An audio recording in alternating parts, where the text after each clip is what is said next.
Happy Friday to you and yours. Welcome to another episode of Seminole Sidelines. Ariya Massoudi, Patrick Burnham, Curt, Weiler. You know the fellas well. And we've got a action-packed show for you here. Appreciate those of you tuning in here at 12:33. Pat wanted to make a joke about the portal. I will let him have it. I was just going to say we were late getting on air today because Ariya was thinking about entering the portal, and he was the host for today. So we couldn't start till he had both feet in the boat, and it took him a couple extra minutes to get going. I was coming up with a goodbye message to post and then delete. We will be keeping our eye on that the rest of the week. Those of you wondering, I guess Mycah Pittman put up a message this morning saying goodbye, then promptly deleted it. And so we continue to monitor what has been a wild week here at Florida State. 3 more days. Portal closes Sunday. Thank God. Yeah, no doubt. YouTube, Facebook, Twitter, those of you watching live, please ask questions. Interact with us. We would love to have you be a part of this show. This will be available on podcasts as soon as we're done. Spotify, Apple, and wherever else you get your favorite podcasts. Make sure you subscribe to theosceola.com. Curt, Pat, Fish, Bob, and Jerry have been hard at work all week long trying to keep up with what is rapidly changing in this landscape that I don't think any of us are used to. And so we will talk some baseball and softball a little bit later on. Big win for the Noles against the Gators on Wednesday. And FSU baseball had a rain out. And so they play at Notre Dame in what is Link Jarrett's return to his former school. We won't keep you waiting, though. Josh Farmer, what a week it was. 48 hours, I think, that may have taken some years off of all of our lives trying to get this right. Pat, we'll start with you. When it comes to the way that things are going now, you were talking to us in our group message, you and Jerry, that this is going to be the new norm, and that this is something you just have to adapt to and adjust to if you're college coaching staffs and media covering everywhere.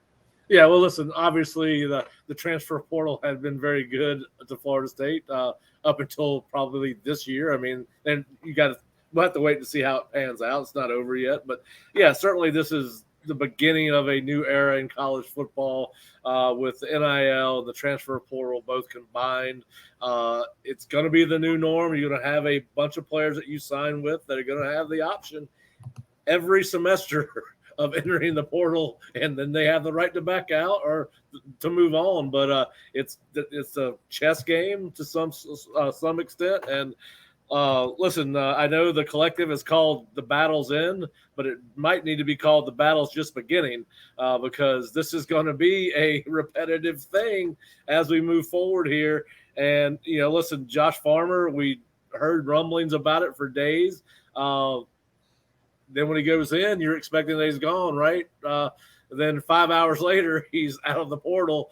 I don't know how all that played out behind the scenes, but listen, there's a lot of ways to look at it, but this is it's going to be happening everywhere across the country. It is happening everywhere across the country. As Curt said, we still got 2.5 days to deal with it. And from the sounds of it, based on Mycah Pittman's tweet, Josh Farmer's not the last one. We've seen our Omarrion Cooper go in, and now Bishop Thomas looks like he's headed that way, possibly Mycah Pittman. So, yeah, listen, it's frustrating. I know we've talked about that behind the scenes. It's a little bit too much drama in a sport like football where you've got some kids that are leveraging what they've done in years past and what they've done this spring in the portal. So, but, listen, as far as Josh Farmer is concerned, there were a couple of factors there. A lot of people were worried that Darrell Jackson would go if he left. So you kept 2 players here, more than likely with Josh staying. And at the end of the day, this is how it's going to be from time to time. How many more times will Josh be able to do this? We'll see because it may not be the last time. But listen, all is well that ends well, right? I mean, this is basically turned into free agency. If they have not entered the portal, not transferred before, and still have that penalty-free year to transfer, they're going to be able to leverage that. Every kid in America is, and I'm sure we're not quite through this thing yet. Curt, what comes to mind when you think back on what has been an incredibly insane week, to put it bluntly? I mean, you've got He's gone. No, he's back. He's 50-50. No, he's gone. No, he's back. We don't know. And it comes down to a conversation I'm sure that he had to have, maybe a game of chicken, so to speak, with the coaching staff to see who would buckle first. There's no doubt that this happens in the NFL ranks, right? Like when you talk about contract negotiations and things like that. How do you process what has been a crazy week? Yeah, I mean, it's not my favorite thing to have to cover. I mean, the back and forth and trying to talk to people who have various bits of information into what Josh may be thinking, or if there may be teams that are already interested in him. I mean, that's always a part of this too. Is I think you can't totally ignore the role tampering plays in this. And I'm not by any means saying that whoever did that is in the wrong, because I think everybody's doing it to varying degrees. So I'm not going to try and claim Florida State higher ground or anything, but it's unfortunate that there have been some, I think, unintended consequences of some of the things. And I mean, people have talked about maybe the kind of needing more guardrails, and I think you're starting to see more and more of why with situations like this. Yeah, I mean, to your point, Curt, guardrails. All right, so how many times are we going to let a kid enter the portal without some kind of penalty because he's holding the team he's with hostage to some extent? Now, let's just sometimes a kid enter the portal is the right thing to do for both the kid and the school, right? In this case scenario, we would make the argument that the best thing, at least in our opinion, was that Josh stay. He's going to be a starter, or at least a co-starter on this football team, on a very good football team. It's intriguing. It's man drama, as Jerry likes to say. But yes, the back and forth yesterday was very interesting. But listen, and it's a good thing for Florida State that he did stay, because there's an old business adage. It's cheaper to retain an employee than it is to go out and attract another employee.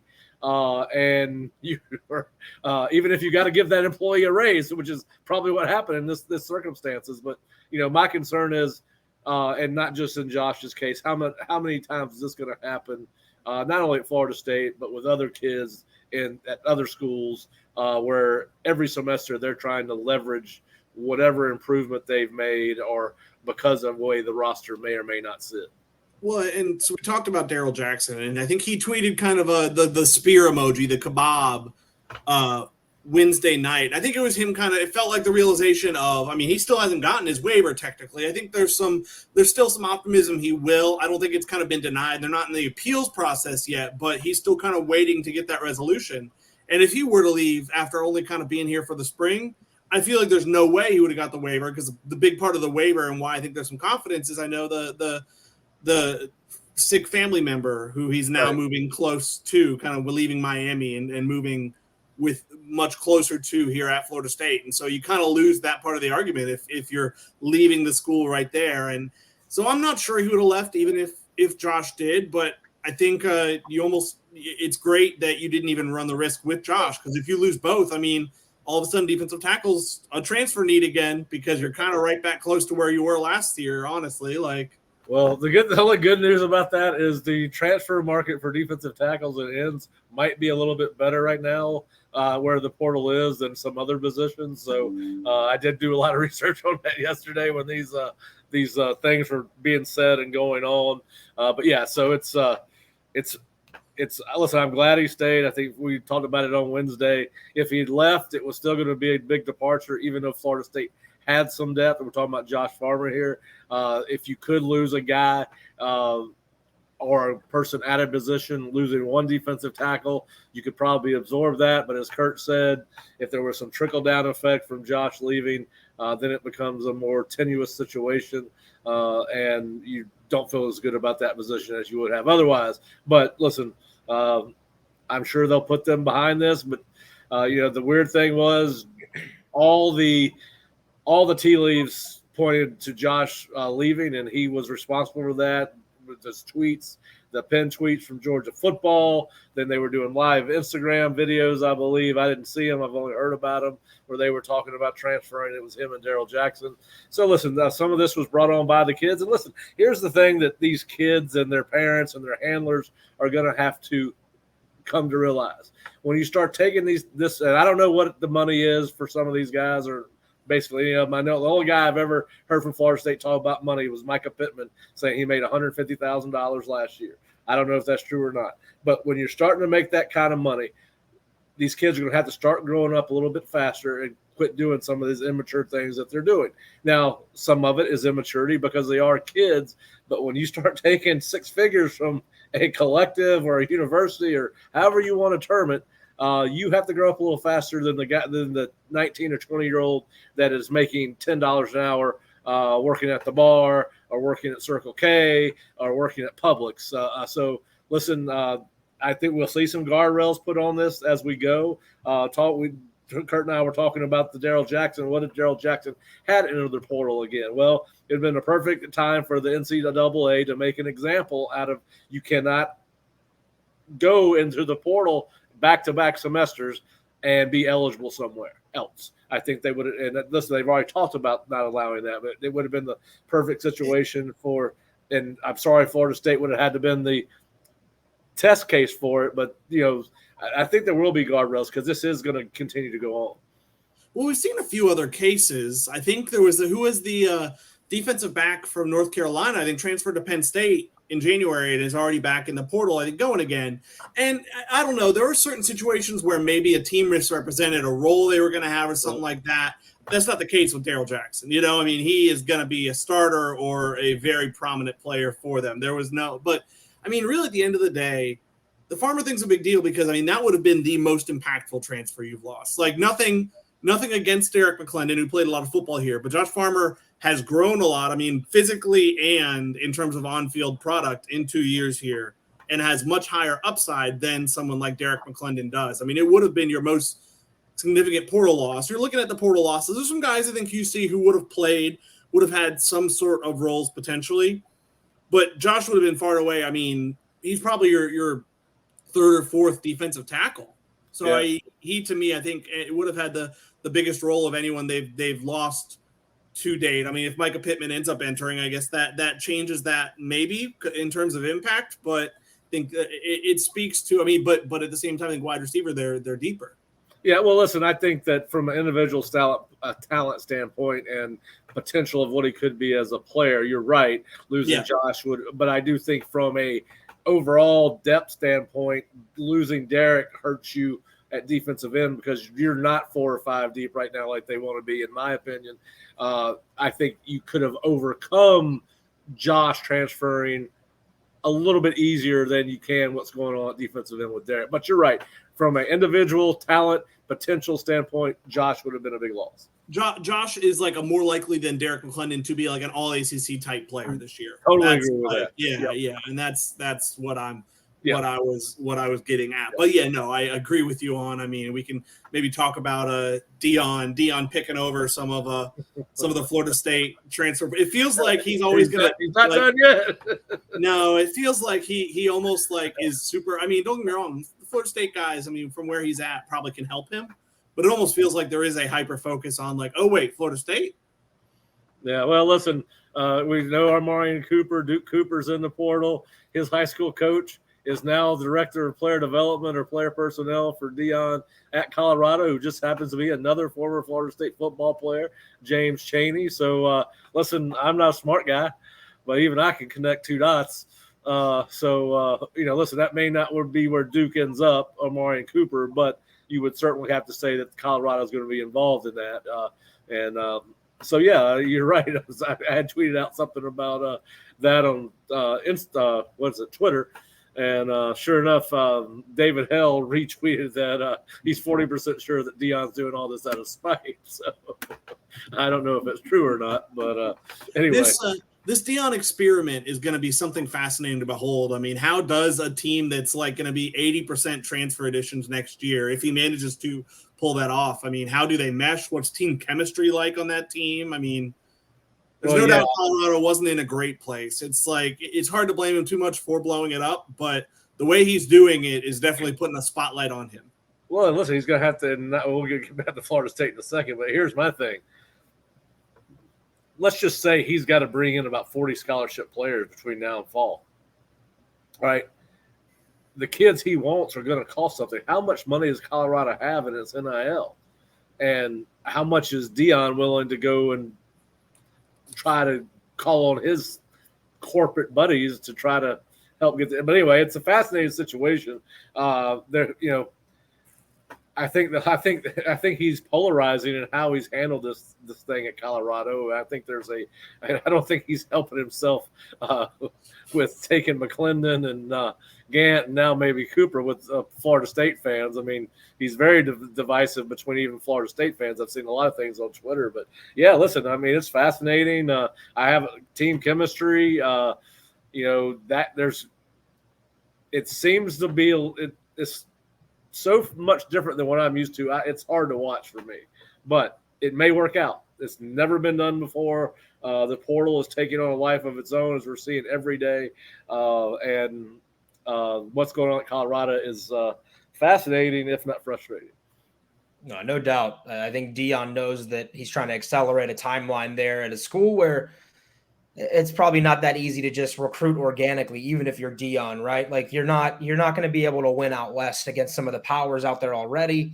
And no doubt Dion has his own brand that I think helps, but you've got to have gimmicks a little bit to be able to, if you want to accelerate, right, the timeline of Colorado and rebuilding that. So that'll be fascinating. I don't think we've seen the last of Florida State's players heading to Boulder, to Pat's point. Grant asks from YouTube, do you think the Pittman transfer is more about him being injured and missing most of the year, most likely not having an NFL future? I mean, I'm going to pass this on to Curt, Pat, and Bob, but I would think that in this NIL, what came to mind is those kids that maybe don't have future, in football after their collegiate careers might make decisions based on some of the opportunities they have in NIL. Mycah's very big in the influencer world and social media and YouTube and vlogs. Could this be a way for him to get back out West, closer to home, and also some better opportunities to make his mark in the entertainment industry, so to speak? Well, I think that's probably more accurate than it having to do with his injury or potentially missing most of the year, because that's going to happen no matter where he's at, right? If he can transfer out, it's still going to. Those things are still true. He's still hurt. He still potentially could miss more time than he wants. The anticipation is, based on everything we've heard, is that he would be, if everything went well, he would be ready to play sometime in September. You guys can correct me if I'm wrong. But he should be ready at least for 3/4 of the year based on what we've heard. So I don't think it has anything to do with the injury or lack of not playing the NFL, that you would think that would only motivate him to get back quicker and get as healthy as quick as he could. I think it's when he can be back on the practice field, but I think there is a question of, is that an injury where you're immediately back up to 100%, or does it maybe take a few weeks like we saw with Winston Wright last fall, where he didn't really look like himself when he was trying to come back? I mean, that's a pretty serious hip injury. I wonder if he might not kind of be himself right away, and so it might be later in the season than that. I don't know. A couple other things with Mycah we may want to consider is he would be a 2-time transfer. He would have to graduate from Florida State if he's going to be able to play immediately somewhere else, right? He's been He's been in 4 years, right? I think college. Yeah, I think he was at Oregon for 3. He might be graduating here next week. I mean, it's very much a possibility. Now, Mycah. Again, we sat down with him in August, and I asked him point blank, what would a successful season look like for you and for Florida State? And the short answer was, Mycah wants to be a first-round draft pick. Yep. And he wanted to win every game. Now, look, love the ambition. The family obviously sets a high standard. When your dad played in the NFL, your brother plays in the NFL. Dad won a Super Bowl with the Bucs. So I think Mycah holds himself to an incredibly high standard, and he did elevate that room. Now, is he truly looking for more of a wide open depth chart? Let's just say it that way, where that Ron Dugan said, your catches would be spread around. I think Mycah made the most of that by being an excellent blocker, sometimes the best blocker on the field among the receivers. But if he wants to make it to the NFL, if he's got, a vision, maybe that vision is to go somewhere else where he can just market himself purely from not just a numbers standpoint, but he just gets out on the field a little bit more. He gets a little bit more production and attention. That's just a little bit speculative on my part, but these are based off past discussions with Mycah. Well, this is all a little speculative because he tweeted it, but deleted it. So we'll have a resolution for sure on Monday's show to talk about then. But yeah, I think there is a world, like you said, Bob, where it's similar to Malik McClain, where if you're Florida State, is this a guy you want to lose? No, I don't think so. I think you would want him back. I think he's a good locker room guy, and had 30 catches, had multiple touchdowns last year, made an impact. I think, you hear about his blocking all the time too, and you see it. But also, if Mycah kind of were to ask candidly, how many targets do you think I'm going to get this fall? What do you think Mike's going to say? And I think that's, similar to a Malik McClain, where you don't want to lie to a kid, and you're not going to be able to lie to a kid and say, I think we can throw you the ball 45 times. I don't think that's true. So he may be better served. We'll see. We'll see what the resolution says. If he posts another note, or maybe he wanted to do it on a YouTube video, I think it's entirely possible that's the case, and we'll see that later today. Yeah, well, Mike is a really good football player. I think he had about 34 catches last year. But listen, he's, we're sitting here talking about him wanting to be a first-round pick, and listen, he should be happy he was the fourth-round pick. I don't think there's anything that says first-round pick about Mycah Pittman. He's not even the best receiver on his own football team. That's Johnny Wilson. So, there's some things that you need to think about. And listen, maybe more touches as you guys are saying is what it's all about, and maybe there's a team. I know there's been some speculation about them going back out west, as Ariya has mentioned. Maybe there's a team that's lost a couple of receivers, and he's got a chance to be more involved in the offense. But he was, I believe, the second or third leading receiver on the team. Listen. If he wants to leave and it's because he thinks the grass is greener, hopefully it will be greener. Sometimes that does work out for people, but listen, or maybe he's just following the Josh Farmer plan, threaten to leave and stay, making it public. It seemed to work for Josh. Maybe that's his anticipation is that plan will work for him. Listen, I think the other thing is, as we've talked about, he's hurt. How many people are going to throw a bunch of NIL money at him at other schools? This is another one of those things that we're learning about the portal. There's an NFL team is not going to throw a lot of money at a guy that has a serious hip injury until they know whether he's going to be healthy. So is his, my question to be on Mycah, are his options realistically as open as he thinks they are? Because this is not a sprained ankle or a surgery on a broken wrist.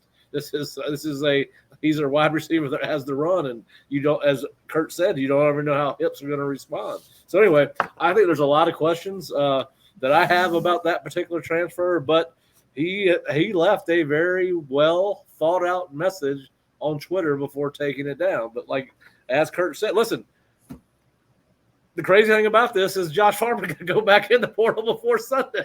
So, and they can't. I'm not saying that he is. I'm just saying that this is kind of the craziness of the portal. I'm blaming you. I'm blaming you if that happens, Pat. Maybe one of the rules should be once you take yourself out of the portal for a given period, you can't go back in for a year. But I'm just saying the silliness can continue with both of these situations. Can I? I have to imagine if that happened, FSU would say, see ya. Yeah. Not based on any intel, but if I think they'd be like, we're done with this. No, and listen, I was just making a over the top example of how crazy the portal is, and what we've seen both these kids post that they want to leave, then take them down. And I'm just saying it's just I'm not saying that any of that's no, of course. No, yeah. Bob, I got a question for you, and I guess and then we can pass it around the panel too, because I am curious. Are you guys surprised that the NCAA doesn't have more guardrails on this? for a organization that has been so adamant on having control over certain things, sometimes without much logic, right? In the past and in other examples, are you surprised that the NCAA has allowed things to kind of get this out of hand? Because there's no way that they're just in the dark, right? Like they hear about these things. I'm sure they're getting bombarded with emails and phone calls and athletic directors. I mean, Stan Wilcox, former Florida State athletic director, still over there on the board, right, in Indianapolis. So are you surprised, Bob, start with you first, that things have not, I guess, had a little bit more organization on the transfer portal NIL front as we've gotten started with it? The NCAA drinking game is any time that you hear the word guardrail, you have to do a shot. And I think that's the problem is there are not enough guardrails. There are not nearly enough. This is going to be the new Dion rule, and it's going to be called the Dion rule. Yes. Somebody's going to have to say you can only take so many transfers in one cycle. And it's going to be because of Deion Sanders and maybe even guys like Kenny Dillingham. They're allowing first-year coaches to flip rosters, which is great. Mike Norvell would have loved to have this opportunity years ago. Let's be honest. If we're having this discussion back in December of 2019 or January of 2020, Florida State fans are going, this is awesome. This is great. But it's now the reality of how somebody is working the portal in a different means. I think the other part of your question, Ariya, is the separation between the Indianapolis NCAA reality and the reality around college campuses around the country. There are two different worlds that everybody's living in. I don't think Indianapolis truly got it. Now they do. And now it's administrators and coaches are basically saying, wow, this is not what we had bargained for or wanted. What are fixes and solutions? I think I was talking about this with Tom Block and Keith Jones, on Front Row Knowles. I said, guys, this isn't what a lot of people want, but we are approaching idea season. The SEC meetings are coming up. The ACC meetings are coming up in Amelia Island, middle of May. Idea season is when administrators and coaches get together and say, okay, here's what's worked. Here's what hasn't. We really need to put together some proposals of how to fix things. And I think that's going to be the meat of discussions in May. Just look on YouTube right now. Seminole School. I like the name, by the way, on YouTube. Perhaps if you're reading it on your screen, those of you watching, perhaps he knows Mycah and saying, it is for legit and right reasons. And again, we were speculating. And if it is for reasons like, hey, he wants to get closer to home and advance his NIL and entertainment opportunities and YouTube and things like that. I mean, who are we, right? Like the whole point of collegiate athletes being able to make profit off their likeness and their images is to be able to better themselves in the future. So I guess we'll keep watching. Those of you listening on podcasts, I'll read it out. It says, yeah, Mycah is transferring, but his reasons are actually 100% selfless and legit. They'll explain when it officially happens. Just know he is doing it for all the right reasons. And so we will continue to watch. My question to you guys now, and we'll wrap up football talk with this as we get closer to that half-hour mark of our show here on this Friday. Are you worried that this season specifically, let's take off and then let's branch away from the future.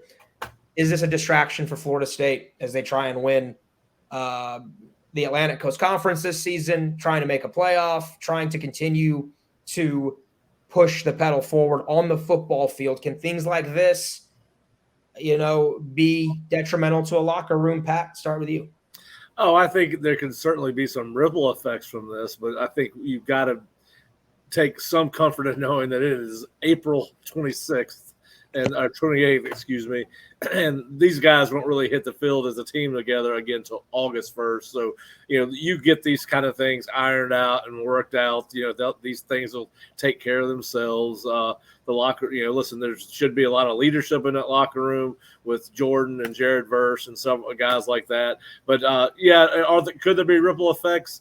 Yes, and the ripple effects will how long will they carry? I don't think they'll last through August. But yes, listen, the NIL in itself there's going to be some. The kids know what everybody else is making or getting. They see who's driving the fancy new truck and who's not, and all those things. They'll work it out. They know who deserves the things and they know who doesn't. But I think the fact that the portal window for the spring is open so far out from the start of fall camp that you have a chance to work through some of the ripple effects or issues that one player may have with another. But yes, it could. I tend to think that like Pat's saying, I mean, there's not, correct me if I'm wrong, there's not a fall portal window. The next portal, once the portal closes Sunday, it doesn't open again until December. Unless you're a grad transfer. That's different for grad transfers until the 2023 season ends in late November, early December. So to me, I mean, that says that I don't think, I think this didn't cause any real ripple effects, honestly. I'm sure people want people to stay. I mean, I know you saw Jordan Travis, I think, sent a goodbye message to, quote tweeted Omarrion Cooper's tweet yesterday. But I think that, I mean, the culture of this team's in a great place and is well established. And I don't think ripple effects of this in April, like Pat said, are still going to be a thing in August. Could there be some trust that someone like Josh Farmer has to earn back for what he pulled? Maybe, but I imagine he'll do that in plenty of time before preseason camp starts. I have to imagine that it does. If I'm giving opinion here, Pat, you've been a part of locker rooms before in your career, playing, coaching. I've been in locker rooms in the high school ranks when kids start to compare one another to each other, right? Yeah. My NIL versus your NIL, my playing time versus your playing time.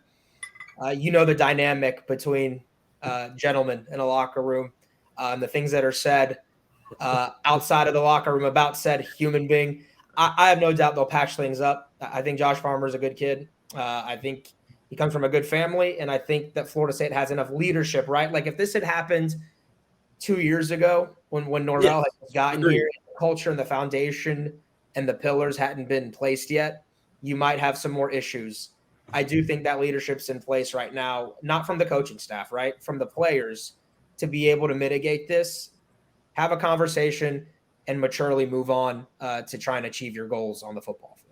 Listen, and there's going to be some players on that football team that totally agree with what he did, that he should have tested the waters and should have tried to find out what else was out there, because there's going to be other guys that are going to do that as they start to play. So anyway, listen, they'll work it out. Listen, we used to, you mentioned being in the locker room. Well, lots changed since 1980-something when I was playing high school and college football. But you knew – all right, so back then you used to get letters from colleges, right? There was no Twitter and no Facebook, and so you actually got it in the mail, and it all came to your school. Well, certainly you knew who was getting – you felt you were as good as this guy, but he was getting letters from a school you wanted. But that you – once you get on the practice field or on the game field, that all disappears. And plus, you get a chance to get after them on the practice, the guys that you think you're better than and all that. You get the chance to prove that daily on the practice field. But, listen, I think we're going to continue to see some of this go on. And I think you'll see some guys in that locker room who have no issue with what Josh did. Jordan Travis, Fabian Lovett, Jared Verse are not going to let this become a thing. No, that lasts by any means. I mean, the leadership in that locker room, like you said, Pat, from 2 years ago. Yes, I mean they're in a place now where it's not going to become some lingering thing that's affecting them way down the road. Yeah, and I think that if Mike thought that this would be an issue, that he didn't have the leadership on that team to handle these kind of situations, I think he might have had a bigger opinion on which way he wanted to see this thing play out. And I think that, I think, and who knows, he may be getting player input. He may have a leadership council that he goes, talks to these. I don't know that he does, but I'm just saying, I mean, he seems like a guy that does listen to what his players have to say. And I think that he knows that he is sitting on a very promising season. They have potential to have a really strong season. I don't think he would let one kid dirty the water. I don't think he would. Agreed. Yeah, 100%. Pat, last question from me to you, and then we'll let you go. Or feel free to stay and talk some Noles baseball, softball. I'm gonna let y'all handle baseball. Okay, no doubt. But last topic, and appreciate those of you watching. Looking at some of our live count, and it's doing really well here on this Friday. Obviously, when football is good in Tallahassee, and you all three know this, it is always football season in the 850 and in Seminole country. So my last question, Pat, conversations that you have had with the football community, with friends in the industry, family, what may be it. How are coaches feeling about this NIL transfer portal, and how do they have to adapt as we go forward? Because you said it earlier, it's changing every day, and it's never going back with the way that things are going right now. Well, I would think that it's very frustrating for most of these guys. I mean, you take a kid like Josh Farmer, FSU spent 2 or 3 years recruiting him. You spent 2 or 3 years developing him, and now you got to fight to retain him.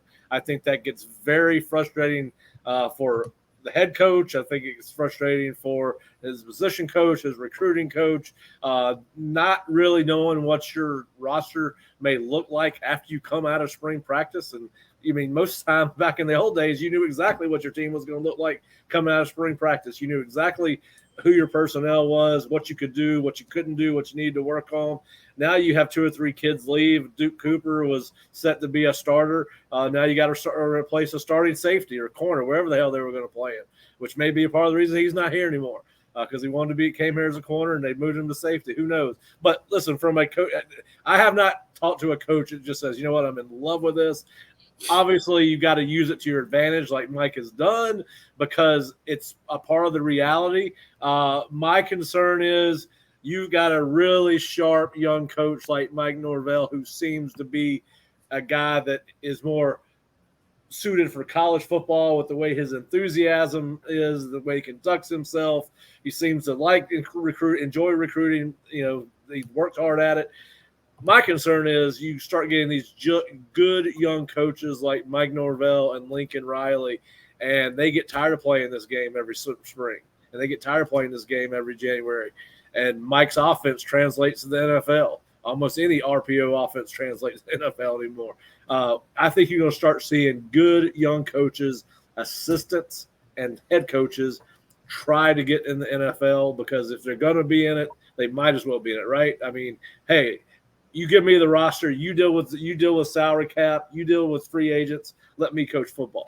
And I think most coaches, about the only coach in America that may be enjoying the NCAA transfer portal right now is the guy we talked about 20 minutes ago, is Deion Sanders, because he needs it worse than most people. And he's declared he was going to use it, and he is kind of making a mockery of it. But listen, until we put guardrails on it, and I don't know what those are, but I think most coaches are frustrated with it, and I think most people want to do what Bob's doing. It makes them want to have a drink.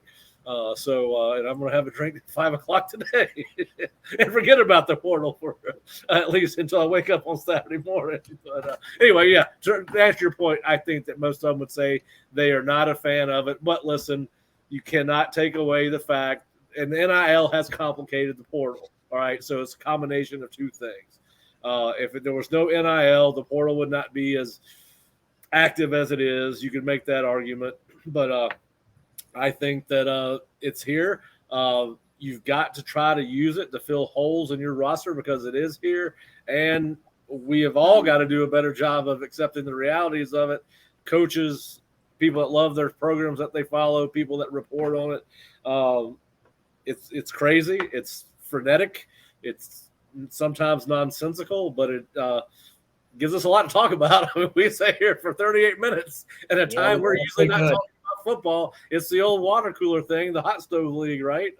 So anyway, listen, I think the coaches, to your point earlier, when the coaches and the ADs and the school presidents have had enough, that's when the NCAA will make change. When enough of these guys say, you know what, we can't do this. It's killing the fabric of our sport. It's going to turn away fans.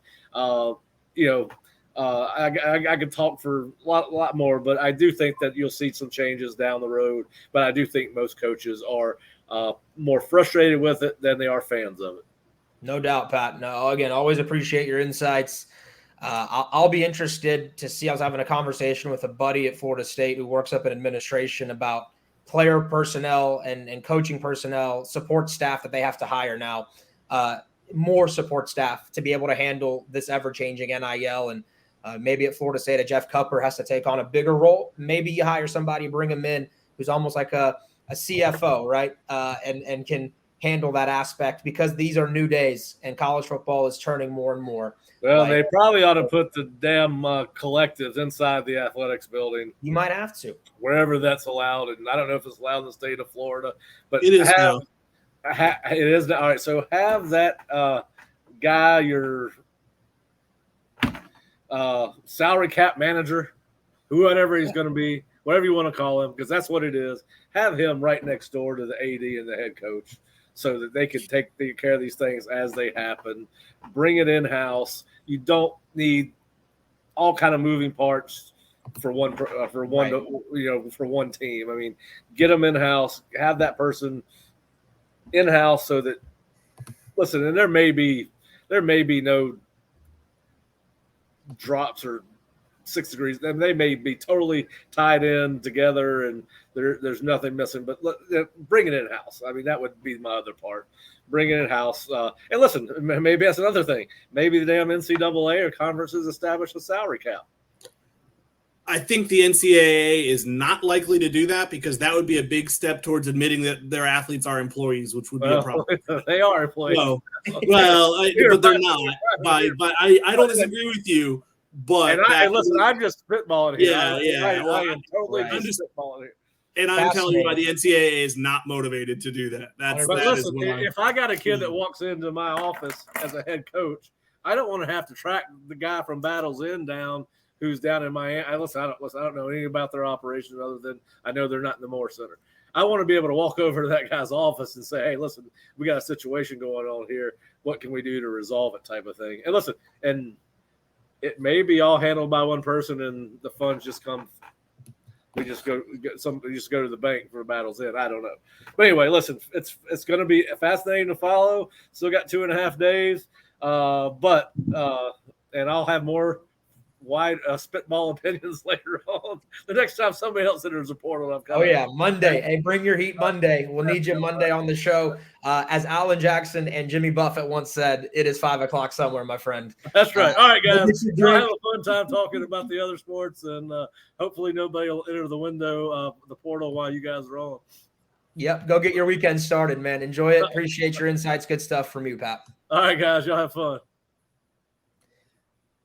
All right. Well, Bob, Curt, it'll be fascinating when we go to Amelia Islands here in a couple of weeks and get a chance to talk to administrators and ACC folk, maybe put our heads together with a few other media members who cover other beats. And I think, no doubt, if you talk to Michael Alford, he'll tell you, get it more in-house, right? Let us have more of a say in how this stuff works. He has beat that drum and tried to be on the forefront of legislation in the state of Florida, as well as trying to be more involved as an athletics department in the lives of their student athletes when it comes to this type of thing. So I'm really intrigued when we go there.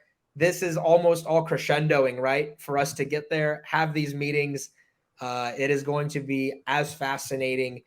It felt like just yesterday we were talking about TV contracts and ESPN or Fox or who's moving what conferences. And I'm sure we'll still talk about some of those things. But this is going to, I think, win the day, so to speak, topic-wise, with NIL, transfer portals, and the future of college football. Fellas, we've got more that we can talk about on football. We've done almost 45 minutes.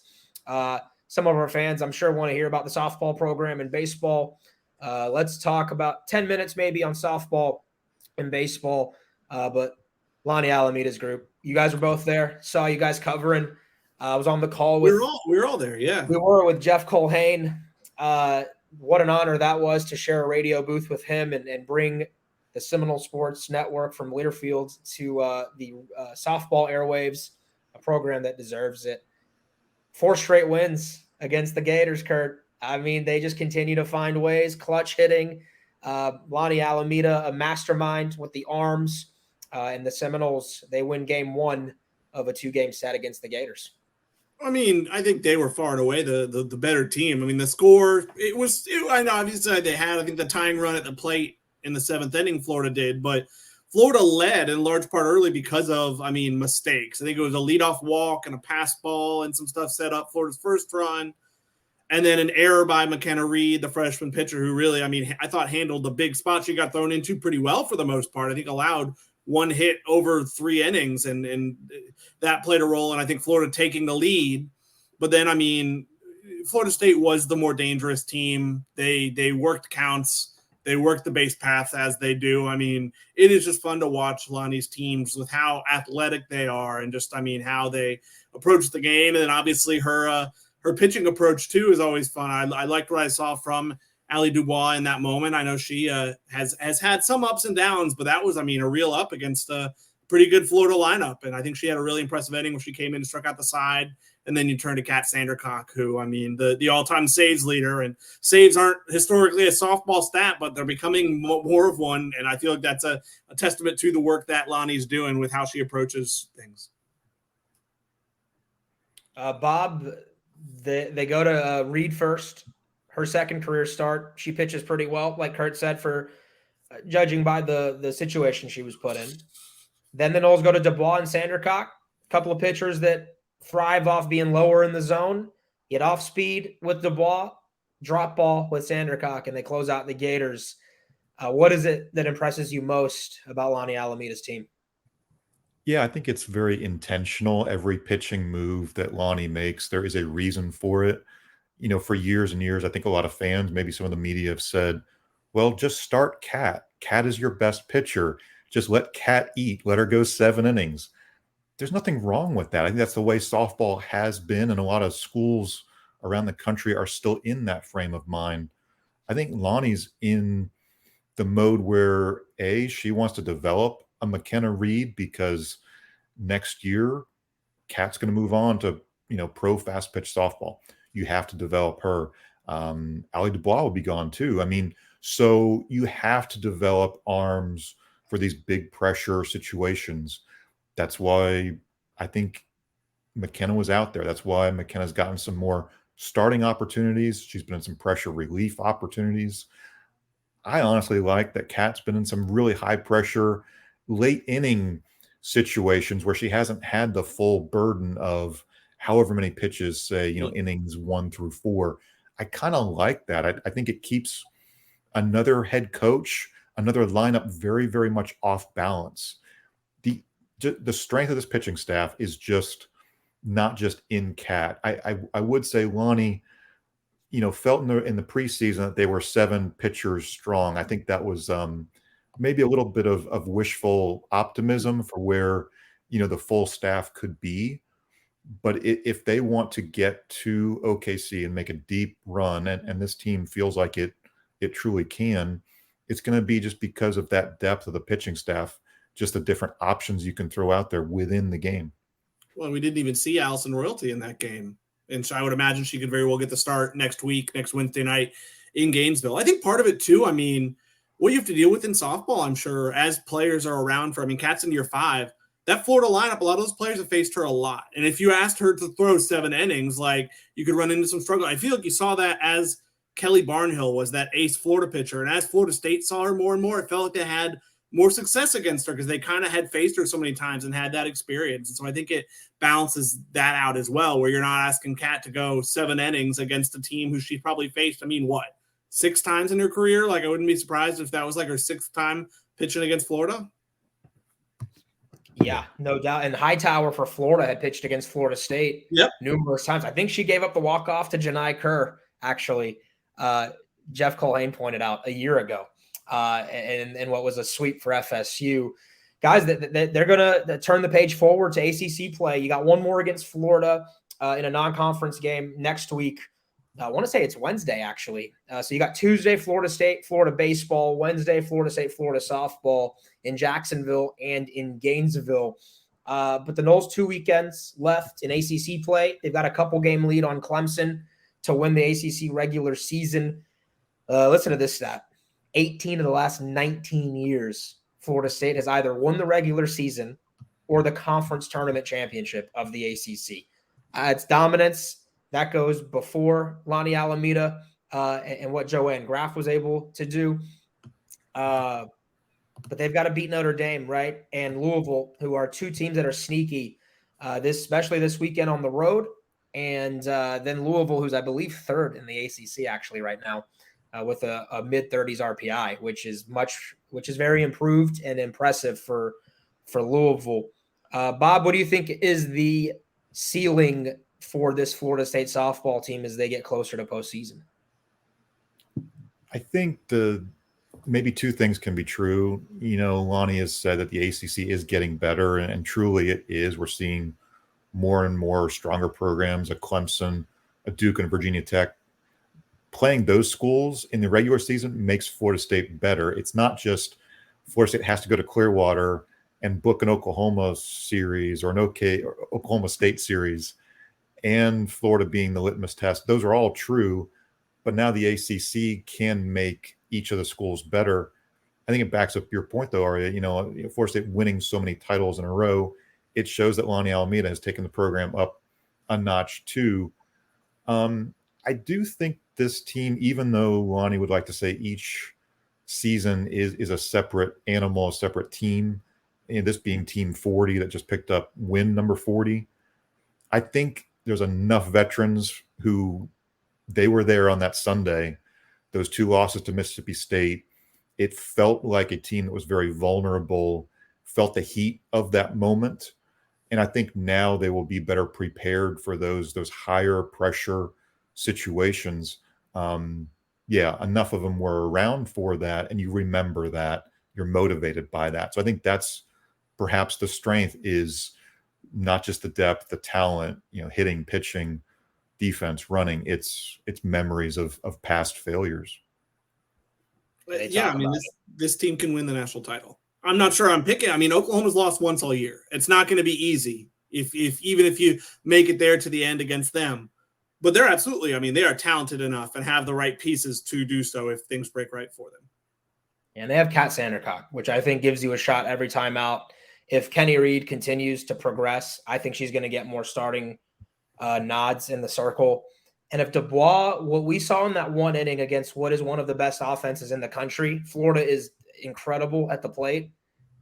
If she can step up and kind of be more of what she was at Boston, right, when she transferred in, a 3-time Patriot League Pitcher of the Year, you've got a chance there, because FSU's lineup, I don't think it's the strength of their team, but I do think it's still very good and has experienced pieces where even if you look at those batting averages and you're not just wowed like you would be if you saw Oklahoma's lineup, which on another level, no one compares. But once the postseason comes in and you wipe the slates clean, I trust some of those names to get hot for a couple of weeks and be able to carry you. So Florida State came pretty close. I forgot when I mentioned it. They came pretty close to giving Oklahoma that second loss, or maybe it was first loss at the time. They played them well up there in Norman.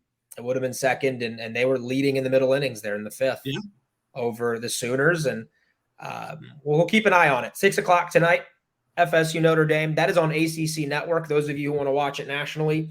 And then Saturday, Sunday, I believe, is 1:00 and 12:00, 1 p.m. and noon, both of those games on the digital app for ESPN. And Florida State softball, baseball shared a charter flight to Notre Dame together this week, as the guys also play at Notre Dame in what is Link Jarrett's return home. Bob, storylines are everywhere. Obviously, I think we all thought this would be a much more meaningful weekend in terms of the 2023 season and Florida State's postseason prognosis. Nonetheless, though, FSU is looking to build some momentum after they got a win over Virginia Tech last Sunday. Yeah, I think, for Link Jarrett, he's looking for development, who's invested, who's still showing the pride. I think we've seen the storylines and the comments on the message board. Is this team quitting? Is it giving in? I think you can make the argument at times. Maybe the team has said, hey, we're down a ton of runs, we're not coming back today. But in general, big picture, it's a team that's really competed and had some really crazy, I won't say bad luck, misfortune. Link has admitted the defense has let down this team quite often, let down the pitching staff in some of these close games. We could erase an error here or there, and find some wins pretty easily for Florida State. I think he's focused on player development. I think an interesting question I asked Link, on Thursday before they flew up was, is making the ACC tournament, even though it's a real long shot, is that a talking point for them? And Link's response was, you don't want this kind of pressure. You want it in game 3 in Omaha. You want it in a super regional game 3. You don't want to be back against the wall in this situation, just truly trying to make it to Charlotte for an ACC tournament. But that could be good for some of the younger players, just to see how they handle those moments, each play, each pitch. It's an interesting philosophy. I think a lot of people might be laughing at this and saying, that's just nuts. Why is it a talking point? They're not going to make it. But honestly, when you're a coach and you're a player, you got to hang on to something as you play through these final 15. You've got to compete. And that's what we're looking for, competition and development. It may not mean a ton in the grand scheme of things, but when it comes to trying to keep the guys you want to keep on this roster, when it comes to trying to be appealing in the transfer portal, like we know they're going to hit hard, it feels like there's a difference between 15 and 20 wins, doesn't there? Like, that does feel like significant just in terms of, having a single digit or like a 1, being in the teens feels like they're at what, 14 now, I think? Are they the 14 and what are they? 14 and 25. 30 or 14 and 24, 25, 24, I think. 14 and 25. Okay, so I'm saying, go on a run. Like you said, your odds of making, especially when you look at who you're playing, your odds of making it to Durham are not great. Nope. But you have a Mercer series in there. You have a few midweek games you can win. It's a shame they didn't get to play Stetson. I think that could have very well gone well for them.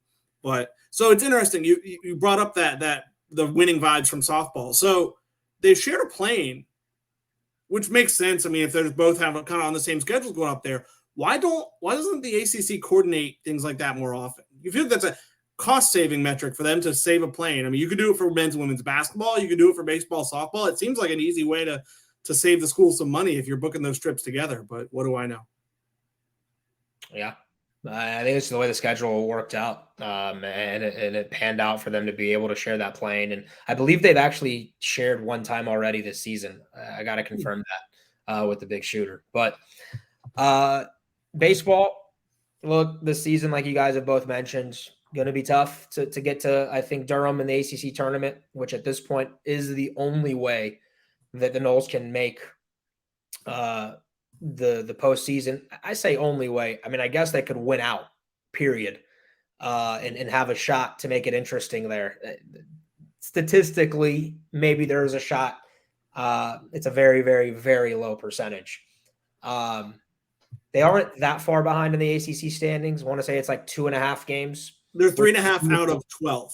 12. Okay, so 3.5. So you're looking at needing to finish strong over the final few weekends and needing a couple teams to slip up. So you've got a shot.